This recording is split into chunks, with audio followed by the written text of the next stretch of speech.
Bueno, muchas gracias. Yo, perdón que no estaba orando en estos momentos, pero estaba tratando de enviar el link para quienes se están conectando a través de YouTube. Así que, eh, por cierto, les enviamos muchos saludos a cada una de las personas, tanto los que hoy día van a estar conectados a través de Zoom y a través de YouTube, pero también durante la semana quienes estén volviendo a ver el estudio de hoy día. Y hoy día vamos a seguir entonces con los 39 artículos de la fe. Ya desde Cuba nos están saludando, nos están diciendo que se están conectando. Así que un gran abrazo para cada uno de nuestros hermanos. Voy a permitirme compartir pantalla para comenzar entonces el estudio de esta noche. Ya es nuestro cuarto, sí, nuestro cuarto artículo a estudiar. Recuerden ustedes que estamos llevando adelante los estudios sobre los 39 artículos de la fe. La pregunta que nos estamos haciendo en cada uno de estos artículos es nosotros como comunidad y nosotros como hijos de Dios, nosotros como creyentes, en realidad, ¿en qué creemos? Eso es fundamentalmente la pregunta que nos hacemos y por lo tanto contrastamos lo que dice la palabra de Dios con lo que nosotros creemos y de verdad si realmente lo creemos o no. Ahora, partimos de cuatro elementos que son claves para definir eh, en lo que creemos. Y esto debe estar evidentemente sometido a lo que la palabra de Dios nos indica, ¿no? Hay cuatro elementos claves que son nuestros límites, nuestros parámetros, nuestro paradigma para enfrentar cada una de las preguntas y las respuestas sobre la fe que confesamos, en qué creemos.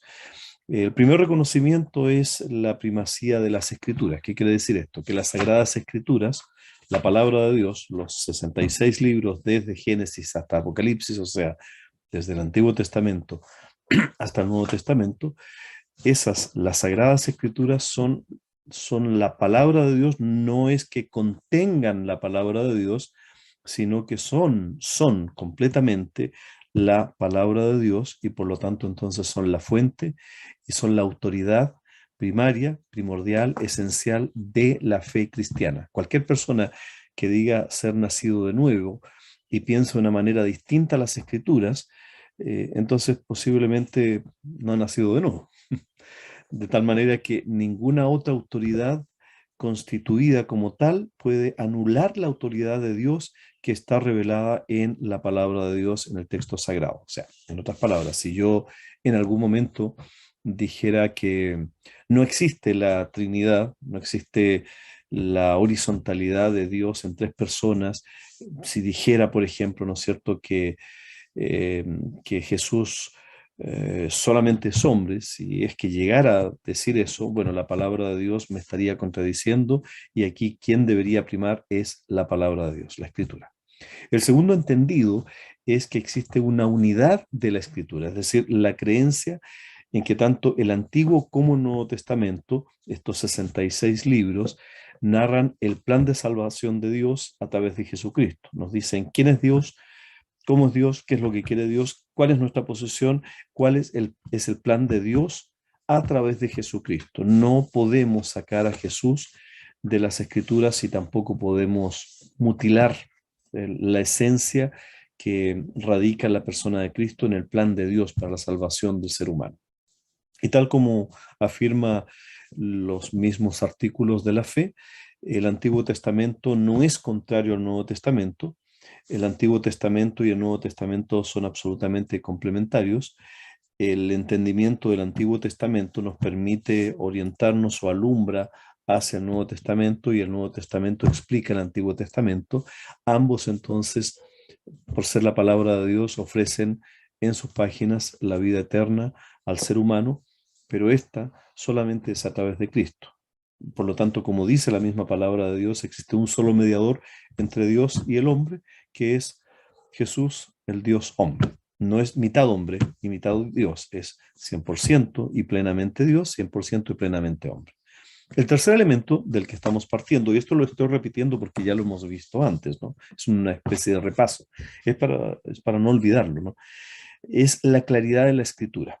O sea, la creencia de que todas aquellas cosas que son necesarias deben creerse, necesarias para la salvación deben creerse. Si no las creemos, entonces no somos cristianos bíblicos, así de simple. Podemos ser cristianos evangélicos, adventistas, católicos o lo que sea, eh, cualquier apellido, pero si realmente somos cristianos nacidos de nuevo, deberíamos ser bíblicos en primer lugar, y por lo tanto cada uno de nosotros claramente nos establece la palabra de Dios que primero somos o debemos ser cristianos hijos de Dios y luego un apellido que nos puede orientar un poco en la forma en que desarrollamos esa expresión de la fe. En el caso nuestro somos anglicanos como una expresión más de la fe cristiana, pero la fe cristiana está radicada en la misma palabra de Dios y esta es muy clara y habla y responde en principios y en fondo a todos los elementos, las preguntas y los desafíos del ser humano en el mundo. Por lo tanto, entonces, para, por ejemplo, saber cómo llegamos a tener la salvación, la palabra de Dios lo pone claramente, objetivamente, y no se equivoca. Y en la palabra de Dios está todo contenido, toda la respuesta, y no necesitamos buscarla fuera de las escrituras. Por ejemplo, lo que leíamos o lo que veíamos hace algunas semanas atrás, ¿no?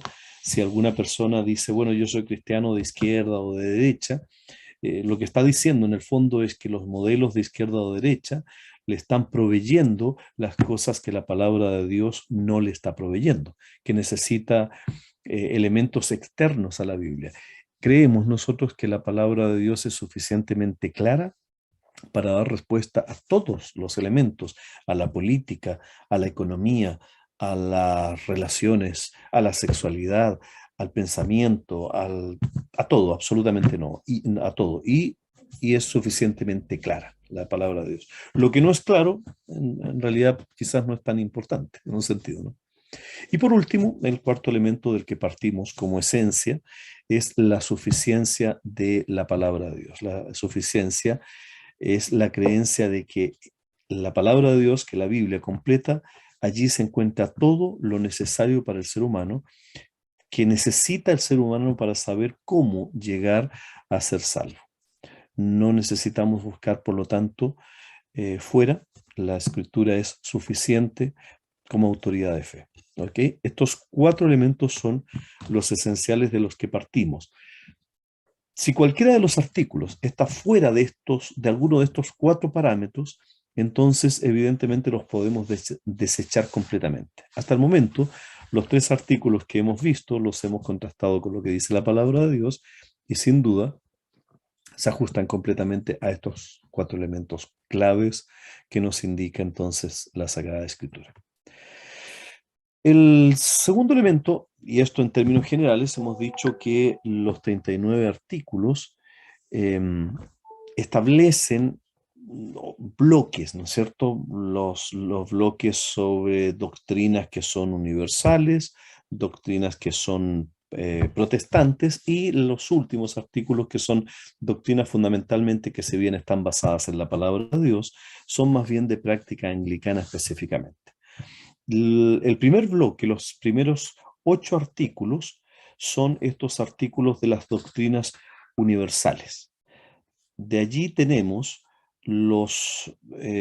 dentro de estos 8, los primeros 5 se enfocan específicamente en Dios trino, en Dios en tres personas. Entonces, el artículo 1 ya lo estudiamos, nos habla de la fe en la Trinidad, Padre, Hijo y Espíritu Santo. Creemos en ellos, confesamos y, por cierto, nos sometemos completamente a las tres personas de la divinidad. El segundo artículo habla del verbo que fue hecho verdadero hombre, 100% hombre, se encarna completamente en la persona de Jesús, Dios mismo, siendo verdadero hombre.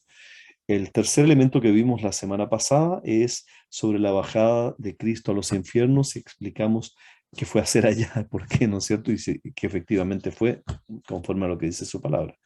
El cuarto, que es el artículo que vamos a ver esta noche, habla de la resurrección de Cristo y el quinto, si el Señor lo permite, la próxima semana, es el que habla acerca del Espíritu Santo. Estos artículos expresan la comprensión bíblica ortodoxa, o sea, tradicional de la Iglesia sobre la naturaleza de Dios en su carácter esencial, estas doctrinas universales, sobre todo los primeros 5 artículos, y la perfecta manifestación de Jesús. Estos artículos definen la fuente fundamental y la autoridad final en cualquier asunto de religión y la ubican entonces en la Biblia. Y eso es particularmente importante porque en la actualidad, en contexto nuestro, de Latinoamérica, cuando una parte de la iglesia o expresiones del cuerpo de Cristo o expresiones de la iglesia que se autodefine como cristiana sigue insistiendo en expresar elementos de fe como absolutos o como propios de esa denominación, nosotros entendemos perfectamente que existe una sola autoridad, que es la palabra de Dios, y por lo tanto entonces cada creyente puede escoger a quién creer, si vamos a creer a la palabra de Dios y nos sometemos a ella, o vamos a creer a una iglesia y nos sometemos a lo que la iglesia dice. Mucha gente en nuestro contexto dice, yo tengo fe o yo creo, pero a mi manera. Bueno, de acuerdo a lo que nosotros entendemos en estas doctrinas, creemos en lo que la palabra de Dios dice. Un cristiano bíblico no es un cristiano que cree a su manera, sino a la manera de Dios. Ni la iglesia ni individuos pueden adjudicarse el conocer la verdad absoluta de Dios, excepto hasta donde ambos, ¿no es cierto?, la iglesia o el individuo, son específicamente instruidos por la enseñanza de la palabra de Dios y se basan firmemente en la palabra de Dios. Entonces, estos temas específicos nos hablan de ello. Ahora bien, dicho todo esto como introducción, y fui bastante rápido, resumen introducción de lo que hemos visto hasta el momento, tengo 3 preguntas que antes de comenzar el estudio de esta noche, me gustaría, entendiendo que el estudio de esta noche es sobre la resurrección de Cristo, acerca de esto vamos a hablar esta noche, vamos a hacer, sin embargo, para comenzar 3 preguntas. Y quisiera, por favor, que debatiéramos, que comentáramos, que dijéramos lo que creemos sobre esto, eventualmente lo que creen las personas acerca de esto, lo que creemos nosotros acerca de esto. Entonces después vamos a estudiar lo que dice la Biblia acerca de esto. Primera pregunta, y son solamente 3 preguntas. Atiendan bien la pregunta para que la puedan responder. ¿De qué manera, primera pregunta, de qué manera la resurrección de Cristo es similar o eventualmente es distinta a la resurrección de todas las otras personas al final de los tiempos? ¿En qué manera se parece o en qué manera es diferente la resurrección de Cristo? Porque de la resurrección de Cristo perdón, la Biblia, pero también nos habla de nuestra propia resurrección. Entonces, ¿en qué es parecida y en qué es diferente? Por favor, pueden abrir sus micrófonos.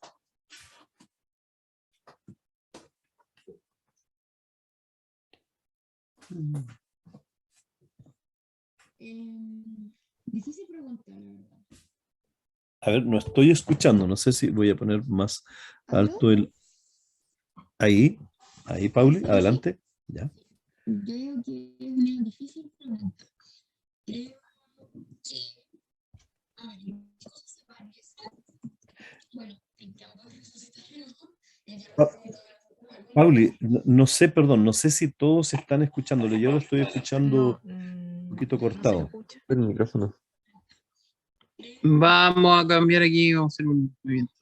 Ok, gracias, muchas gracias, muchas gracias.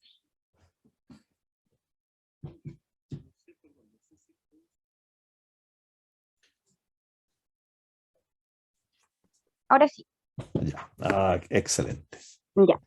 No, es que yo digo que es una difícil pregunta y que la verdad no he estudiado mucho al respecto, pero creo que, bueno, lo que se parece es que ambos, bueno, Cristo ya resucitó y algún día nosotros resucitaremos. Mm. Cosas que quizás importantes es pensar que Él es el primogénito en todo esto, o sea, a ver, ¿cómo lo digo? Primero. Claro, es el primero, pero a la vez, gracias a que Él resucitó, a que Él tiene vida, es que nosotros podemos tenerla. No, Ok, no hubiese nos abre servido, la puerta. ¿Eso es lo que quieres claro, decir? eso, Ya. porque no hubiese servido que ninguno de nosotros lo hubiese hecho, y como que era necesario que fuera él. Ese es mi punto. Ok, ya. ¿Quién más tiene otra idea, otro planteamiento que esté de acuerdo o no?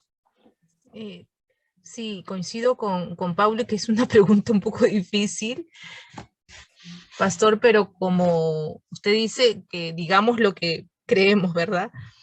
Entonces pienso de que la resurrección de Cristo es diferente, de Jesús es diferente porque en él hay eternidad, o sea, desde siempre. Él ya había existido antes, ¿no? Estuvo en la creación, o sea, es lo que nos han explicado acerca del Génesis, que ya estaba ahí Jesús, estaba con Dios, o sea, estaban ahí. Entonces me habla que la diferencia es que ya en él había eternidad y o sea, ya había existido, había eternidad, obviamente murió, resucitó, pero siempre ha existido, a diferencia del ser humano que hemos sido creados, ¿no? En un determinado momento, en un determinado tiempo. La intención era, de repente, es que seamos eternos, pero ya sabemos lo que sucedió y bueno.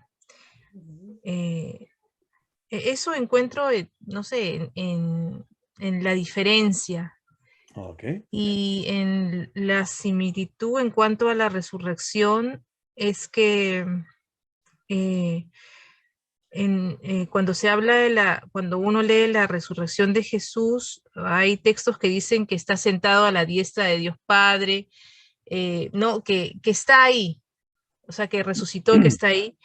Y, y en cuanto a nosotros los seres humanos, esa es como una promesa que vamos a tener, de poder estar ahí con Él, una eternidad.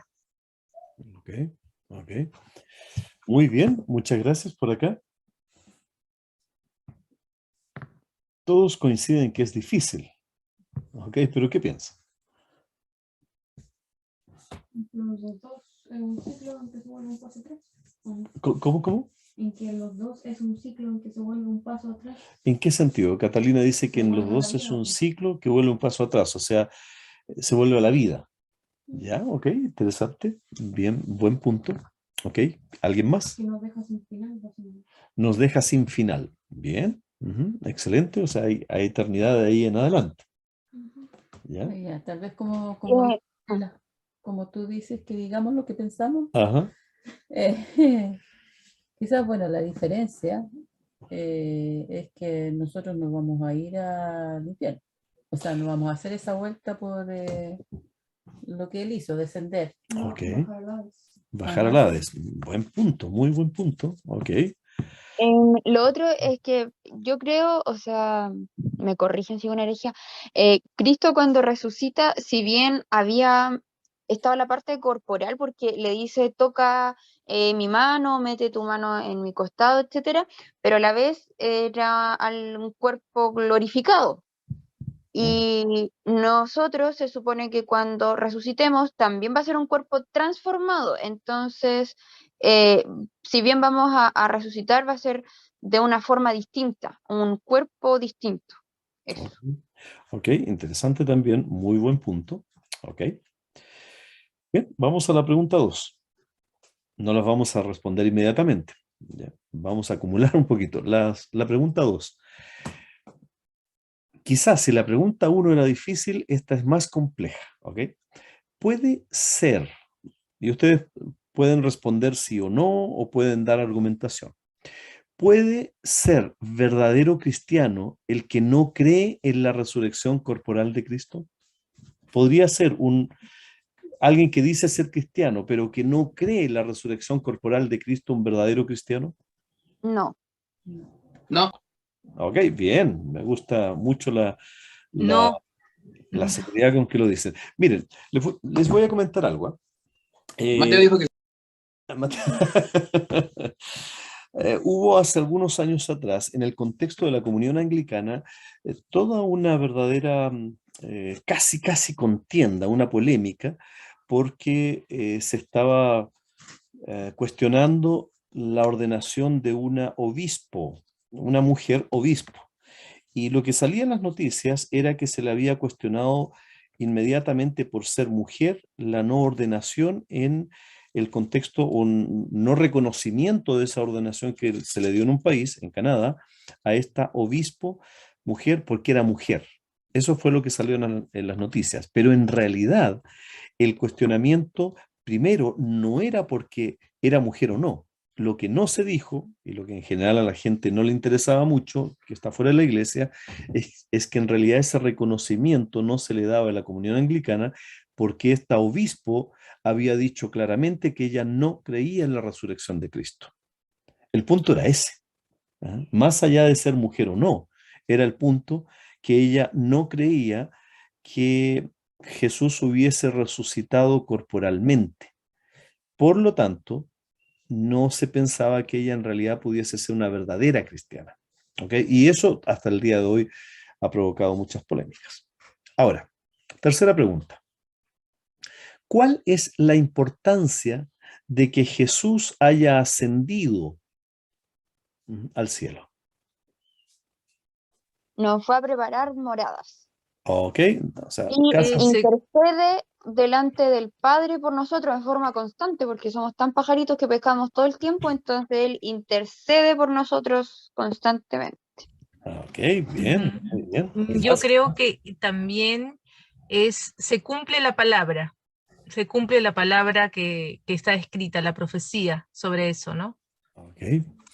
Ya, para interceder, para cumplir la profecía o la palabra de Dios, ¿qué más? ¿Algo más? Pudo venir el Espíritu Santo. Pudo venir el Espíritu Santo. Muy bien, excelente. Bueno, les voy a dar una tarea. Por favor, tomen algo donde anotar.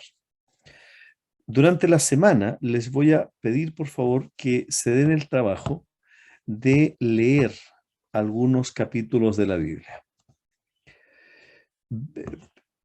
En Mateo, en el Evangelio de Mateo, por favor, lean el capítulo 28, versículos 1 al 17. Mateo 28, versículos 1 al 17. Lean, por favor, Lucas, capítulo 24, completo. No los vamos a leer ahora por un asunto específicamente de tiempo. Lean, por favor, los capítulos 20 y 21 del Evangelio de Juan. Capítulos 20 y 21 del Evangelio de Juan. Y por favor también lean la primera carta a los Corintios, capítulo 15, perdón, primera de Corintios, capítulo 15, versículos 12 al 28. Ok. Bueno, sigamos entonces. Es un entendido para nosotros, por las respuestas que hemos dado, que creemos en la resurrección de Cristo. ¿Hay alguien que no cree en la resurrección de Cristo? Para ser un verdadero creyente, hemos dicho, creyente bíblico por lo menos, hay que creer en la resurrección de Cristo. Ahora, ¿saben qué? El mundo sabe que nosotros creemos que Cristo resucitó, pero esto provoca varias reacciones frente a nuestra creencia acerca de la resurrección de Cristo. Por ejemplo, los racionalistas rechazan la resurrección de Cristo. ¿Por qué? Porque dicen que no encaja en el patrón que la mente o el racionalismo humano acepta como algo real. De hecho, no aceptan los milagros de las Escrituras. Por lo tanto, que alguien resucite escapa a la lógica, a la, dirían ellos, ¿no es cierto?, a la contundencia de la evidencia. Estaba mirando a Estela. A la contundencia de la evidencia. Entonces la desecha. Esos son los racionalistas, los cientificistas de hoy. Los incrédulos rechazan creer esto, a pesar de que puedan haber evidencias e incluso testigos, se niegan a aceptarlo. ¿Por qué razón? Porque aceptarlo implicaría una verdadera revolución interior, un tomar posición, porque si lo acepto, eso implica que tengo que hacer algo frente a ello. Entonces, como no creen y la verdad, desde mi punto de vista, y como decía Ignacio Lepp en el psicoanálisis del ateísmo moderno, en realidad no existen incrédulos puros. Es un rechazo a creer. ¿Ok? Bueno, los que dudan, en tanto, hay en ellos un cuestionamiento honesto. ¿Mm? Les cuesta creerlo. Intentan, pero no, existe más honestidad allí. En tanto también está el otro grupo, ¿no? Los hipócritas. Los hipócritas que a pesar de que han, han estado expuestos a ciertas evidencias que son claras, por ejemplo, ver la vida de personas que han cambiado radicalmente, lo cuestionan. Pero ¿por qué digo que son hipócritas? Porque son los mismos que sí creen en asuntos del esoterismo, en la reencarnación de los animalitos en las personas, etcétera, etcétera. O sea, existe un nivel de hipocresía bastante perverso allí. Perverso en el sentido de que no es puro, ¿eh? No es que sean malos, me refiero. Los ignorantes ni saben ni les importa. Podríamos decir que los ignorantes, los que no les interesa este tema, podríamos plantearnos de esta manera, no son algo así como flojos mentales. No les interesa. Esto podría cambiar toda la esencia de la vida, incluso de la vida más allá, pero no están ni ahí, digamos. Ignoran porque quieren ignorar. Y por último, están los abiertamente hostiles, que odian la realidad y la desacreditan, o sea, promueven la mentira. Por ejemplo, hay una mentira, ¿no? En que los hostiles al cristianismo normalmente están planteando. Dicen, Dios no existe porque no se ha podido probar su existencia, pero tampoco se ha podido probar su no existencia. ¿Ok? Esas son las reacciones que normalmente provoca el asunto referido a la resurrección de Cristo. Ahora, ¿qué dice el artículo? El artículo cuarto de los artículos de la fe. El título es acerca de la resurrección de Cristo. Dice literalmente esto. Cristo volvió verdaderamente de la muerte y retomó su cuerpo con carne, huesos y todo aquello perteneciente a la perfección de la naturaleza del hombre, con lo cual ascendió a los cielos y allí está sentado hasta que regrese para juzgar a todos los hombres el último día. Eso es lo que dice literalmente el artículo. ¿Ok? Hay un autor que me gusta mucho cómo escribe, se llama Philip Yancey, y él decía, la resurrección es el epicentro de la fe. Como decía Pablo, sin resurrección, nuestra fe es vana. Ahora bien, y quiero explicarlo brevemente esto, ¿no? Lo que dice el articulado es que Cristo volvió verdaderamente de la muerte, o sea, resucitó y retomó su cuerpo con carne, huesos y todo aquello perteneciente a la perfección de la naturaleza del hombre. ¿Recuerdan que uno de los artículos es que Cristo fue verdaderamente hombre? Bueno, cuando Cristo volvió de los muertos con el mismo cuerpo con el que fue crucificado, con la plenitud de su naturaleza humana y ascendió al cielo, lo que estaba haciendo era consumar la obra en los términos cósmicos. ¿Por qué? Porque la obra en la cruz a favor nuestro fue consumada allí, la del sacrificio expiatorio, pero se completó con su muerte y su resurrección. Cuando Cristo asciende al cielo y se sienta a la derecha del Padre, llevó consigo su sacrificio. Es absurdo, por ejemplo, pensar que el sacrificio pueda repetirse u ofrecerse nuevamente, como dicen algunas expresiones del cristianismo, ¿no? La idea de la transubstanciación es traer de vuelta el cuerpo de Cristo mediante un milagro humano. ¿Cuál es el milagro humano? Cuando algún iluminado, algún sacerdote, alguna persona humana, ¿no es cierto?, dice, esto se convierte en carne o en sangre. Eso es llevar a Dios a hacer un milagro mandatado por el ser humano. Es traer de vuelta a la tierra el cuerpo de Cristo mediante un milagro humano. Y la palabra de Dios dice que Cristo está en el cielo. Y no podemos bajar del cielo a la tierra, nada, ni subir del infierno a la tierra, ni menos al cielo, nada. La muerte o sacrificio en la cruz es un acontecimiento que sucedió una vez en el tiempo y en el espacio, en la dimensión humana, pero que esa muerte, ese sacrificio y esa resurrección se elevó a la eternidad.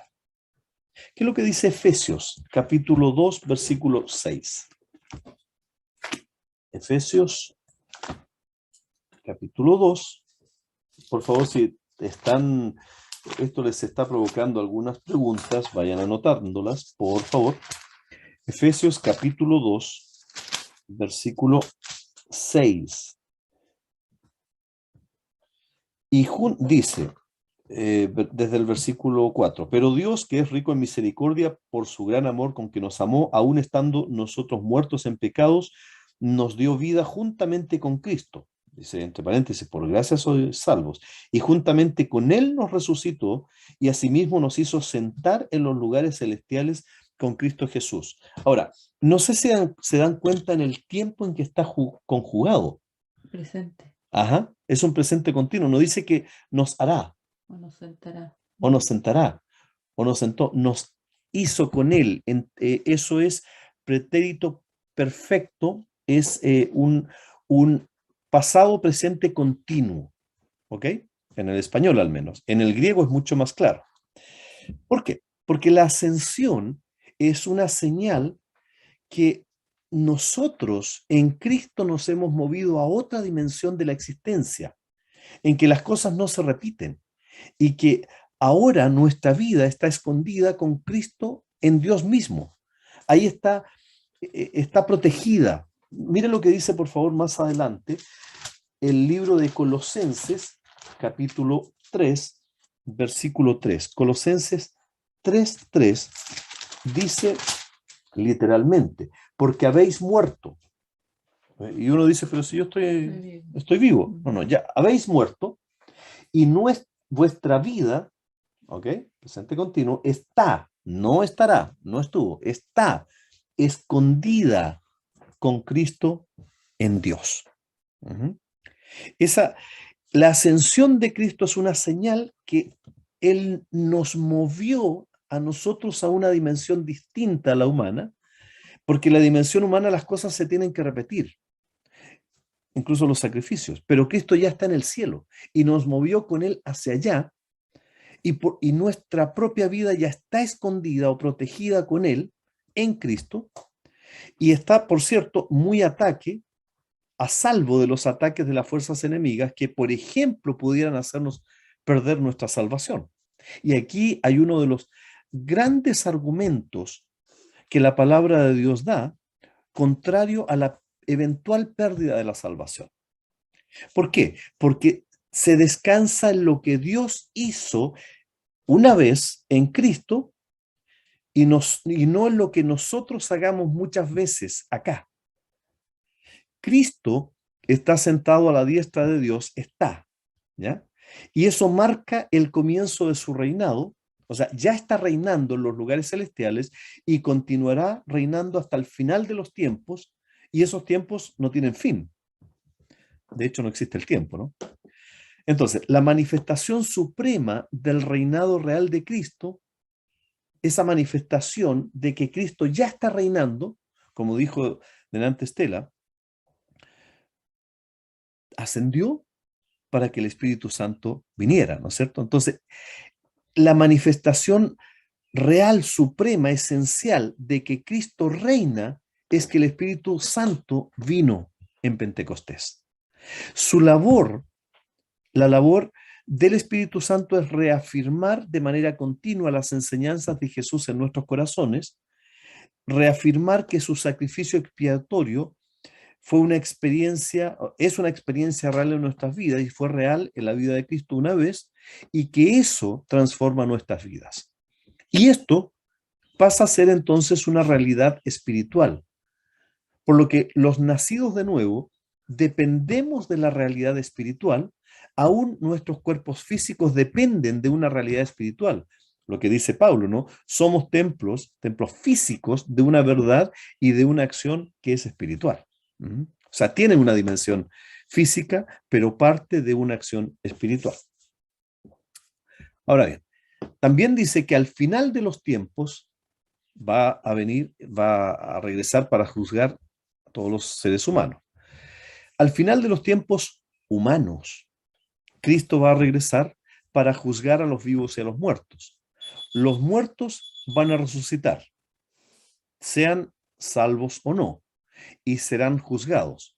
Por cierto, los que pusieron su confianza en Cristo, sí seremos juzgados, pero no para ser condenados.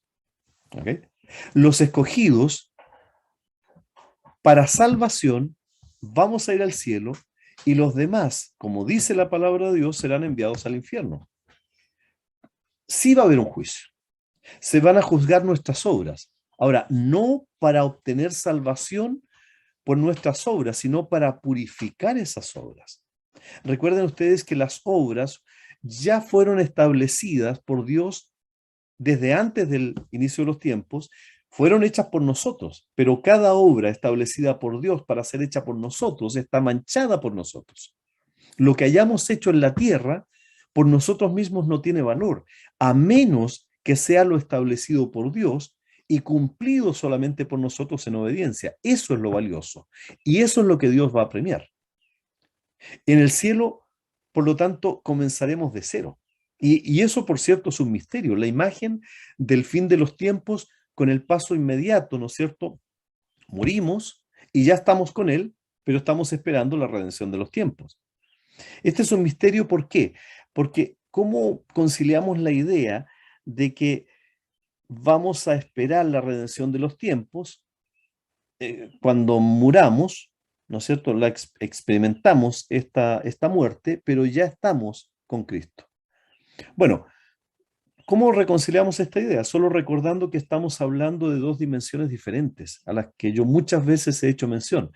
¿Por qué? Porque en la eternidad no existe el tiempo.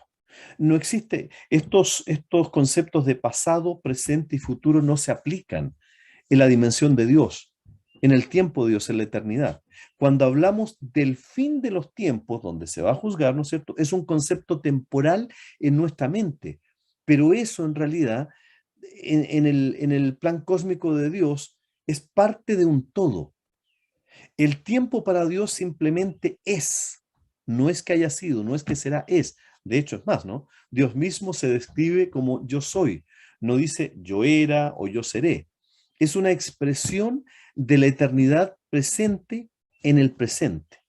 Segunda de Corintios 6:2 nos dice que ahora es el día de la salvación.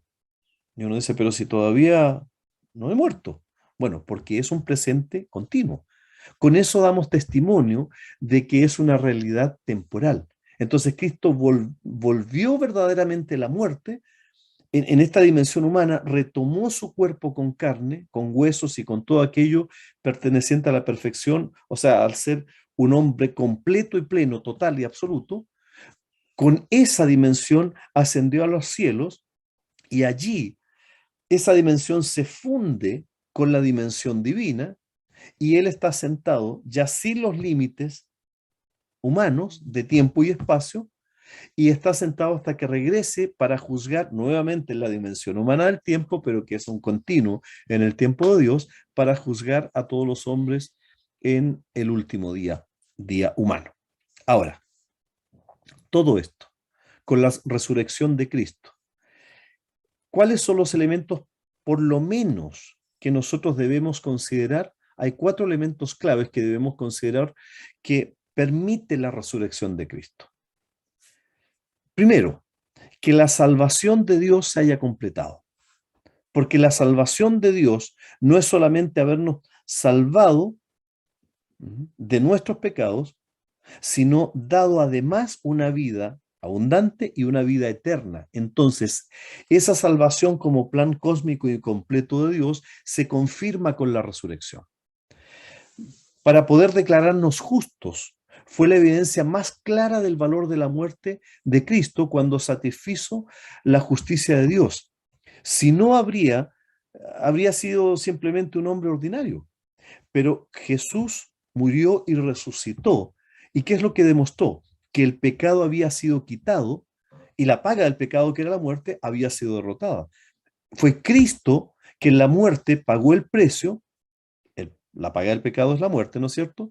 Y que la vida eterna depende de la resurrección. ¿Recuerdan lo que dice la palabra de Dios? Porque yo vivo, vosotros también viviréis. No hay vida no hay vida para nosotros sin la resurrección de Cristo. Podía así decir, yo soy la resurrección y la vida. No dice seré. El que crea en mí, aunque esté muerto, vivirá. Y nuevamente usa un continuo, un presente. Aunque esté muerto, hoy en día vivirá continuamente. También la venida del Espíritu Santo depende de la resurrección de Cristo, como habíamos dicho. Juan 17:7, ¿qué es lo que dice? Jesús dice, conviene que me vaya. No podía venir hasta que Cristo resucitara. El Espíritu Santo vino para convencer al mundo de pecado, para sellar al creyente. El perdón de nuestro pecado depende de la resurrección de Cristo. Los sacrificios eran solo el recuerdo del Mesías que debía resucitar. Primera de Corintios 15:7 dice, si no, sería falsa la fe y se habría muerto inútilmente, dice Pablo. Entonces, la salvación de Dios en su plan cósmico completo incluye, por cierto, la resurrección. Si no tenemos la resurrección, el plan de Dios no es completo. En segundo lugar, Cristo resucitó y subió al cielo. ¿Para qué? Para interceder a nuestro favor, porque esa intercesión depende de su resurrección, de que esté vivo junto a Dios. Y está ligado esto con Romanos 8:34, está a la diestra de Dios intercediendo por nosotros, está en un presente. Cristo resucitado es la garantía de que nosotros tenemos vida eterna ya. ¿Qué es la vida eterna? Que te conozcan a ti, dice. Y seremos resucitados con Él. Eso es insustituible. Sí, un día seremos resucitados, pero ya tenemos la vida eterna. En tercer lugar, Cristo resucitado nos provee, nos permite que tengamos los dones espirituales. ¿Por qué dependen de su resurrección? Por la venida del Espíritu Santo. ¿Recuerdan ustedes lo que dice Efesios 4:11? Por cuanto ascendió y dio dones a los hombres. Eso es lo que dice Efesios 4:11. Nos ha dado una nueva posición de bendición, Efesios 1:3, con todos los elementos que esto incluye. Con Él nos sentó y hemos sido bendecidos. Y por último, y hay muchos otros elementos, pero solamente para resumir, Cristo resucita y asciende al Padre para darnos la bendición eterna del pueblo de Dios. Recuerda lo que dice Jesús, no se turbe vuestro corazón, no tengan temor. Yo, como decía Pablo, yo voy a preparar un lugar.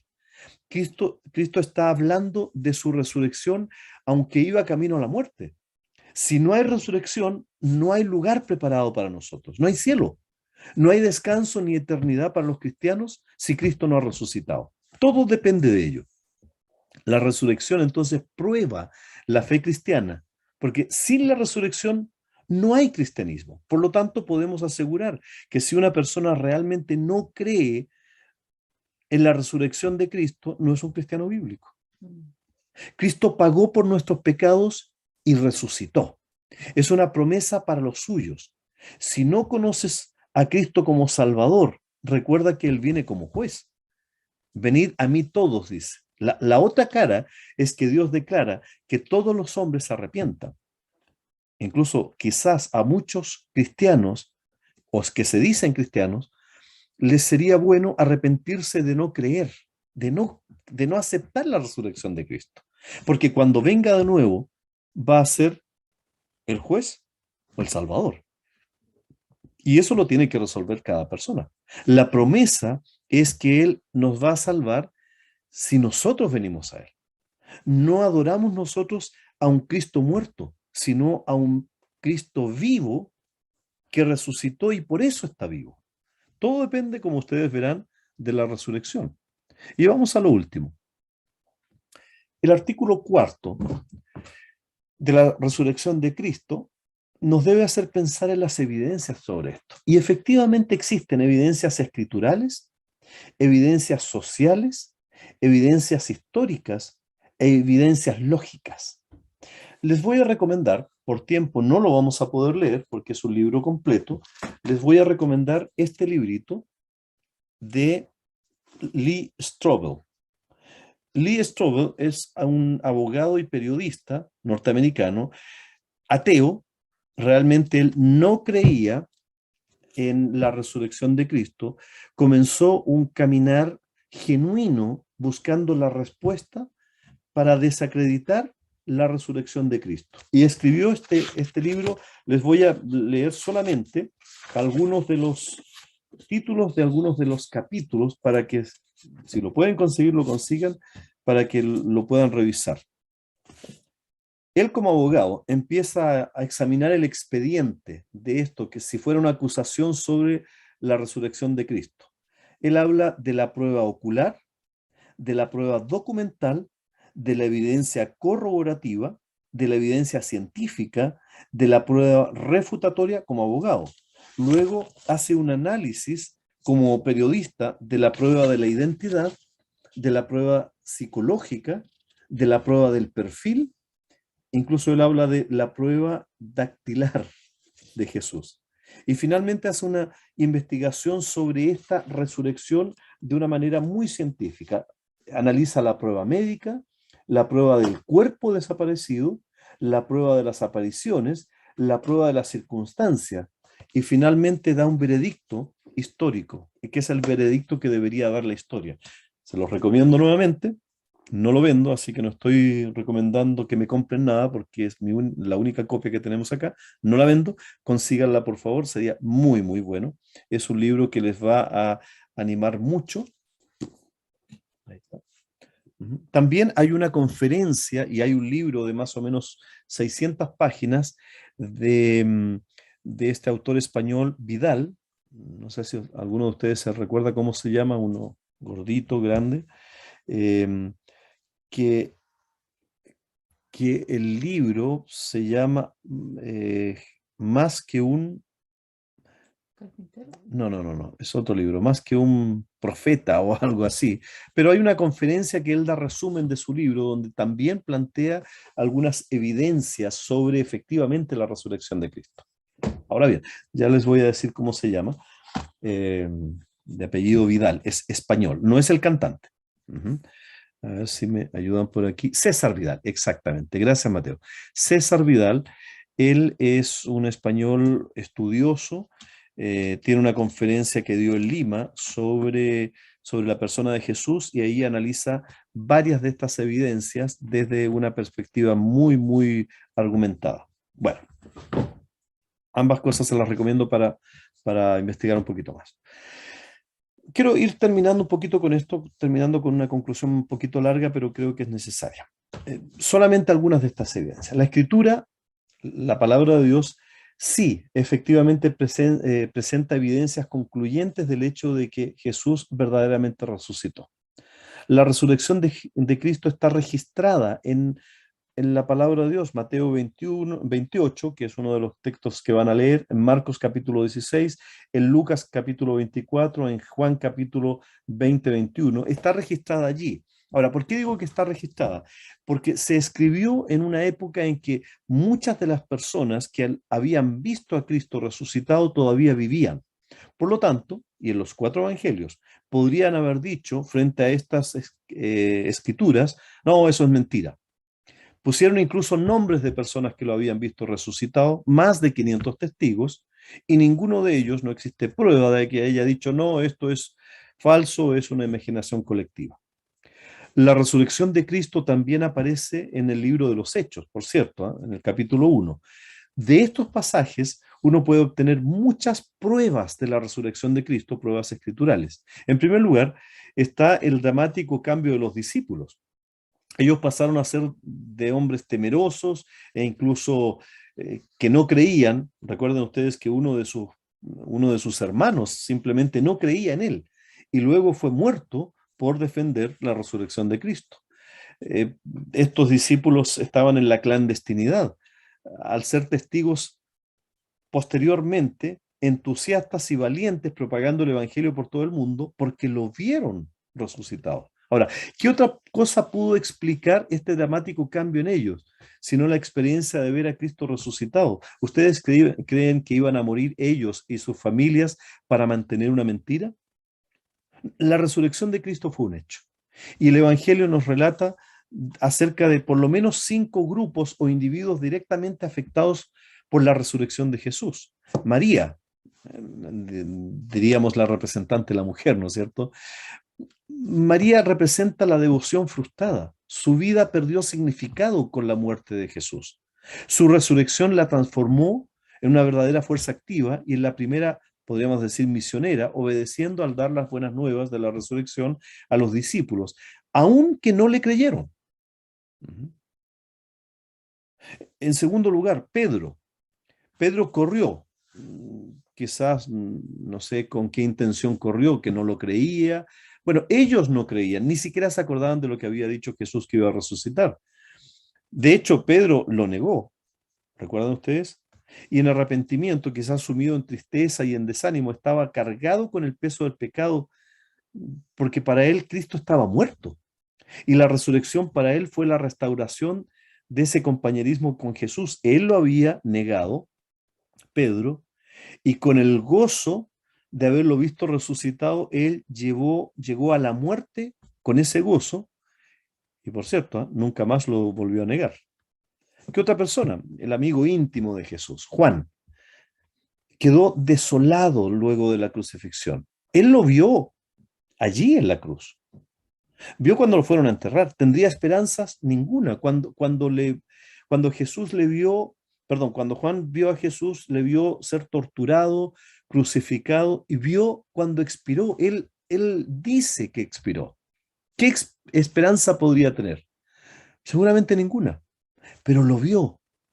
Y por cierto, lo que la palabra de Dios dice es que no lo vio en la tumba y creyó. Y su amistad fue restaurada cuando estuvo con él. Ahora, si nosotros vemos los discípulos, tenían temor de los gobernantes. Estaban a puerta cerrada. La resurrección a estos hombres los convirtió en valientes. Si ustedes ven Hechos capítulo 4, van a ver que esta gente estuvo dispuesta a morir. No iban a morir por una broma o por mantener un engaño. O si ustedes ven el caso de Tomás, ¿recuerdan ustedes? Tomás, si no meto mis dedos en las llagas, no creo. Era un pesimista, era un incrédulo. Por naturaleza, era un incrédulo, no por falta de confianza en Cristo, sino en él mismo. Él no era un crédulo, él sabía que Cristo había muerto, por tanto su pesimismo tenía razón, era confirmado su pesimismo. Pero al ver lo que pasó, lo adoró. Siendo judío, solo un judío podía adorar a Dios. De la duda sin esperanza pasa a la alabanza con certeza. El mismo, como decía Jacobo, el mismo hermano de Jesús. Sin resurrección habría sido solamente una muerte más. Se habría perdido en el tiempo, habría sido el triunfo de la muerte sobre el bien. La muerte es el mal permanente, pero la resurrección de Cristo es lo que da esperanza frente a la muerte. A todos ellos. Y así se ha mantenido la iglesia en 2000 años.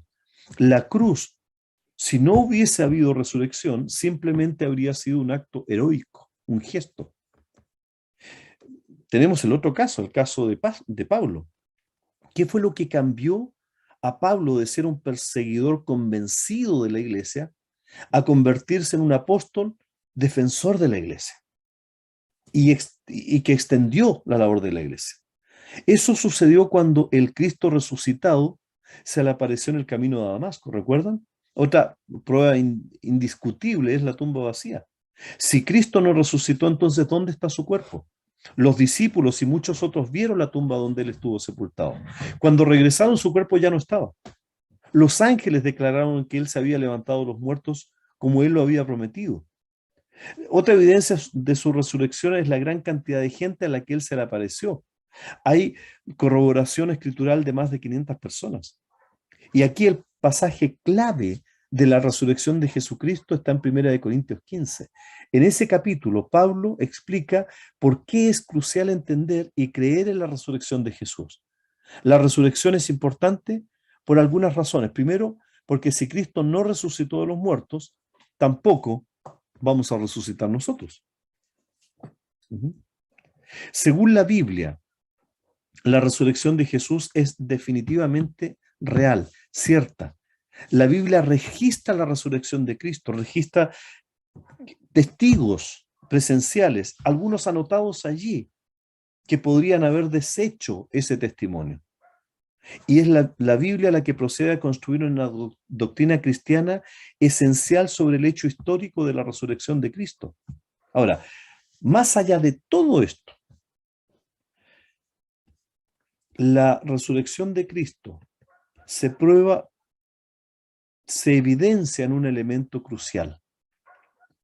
Es en tu propia vida, en mi propia vida. ¿Ha habido cambios en tu vida? Tú te conoces mejor que nadie. ¿Es central en tu fe el hecho de que Cristo resucitó y por tanto está vivo? Si es así, entonces tu vida cambió, sigue cambiando y seguirá cambiando. No hay otra explicación a eso. Bueno, vamos.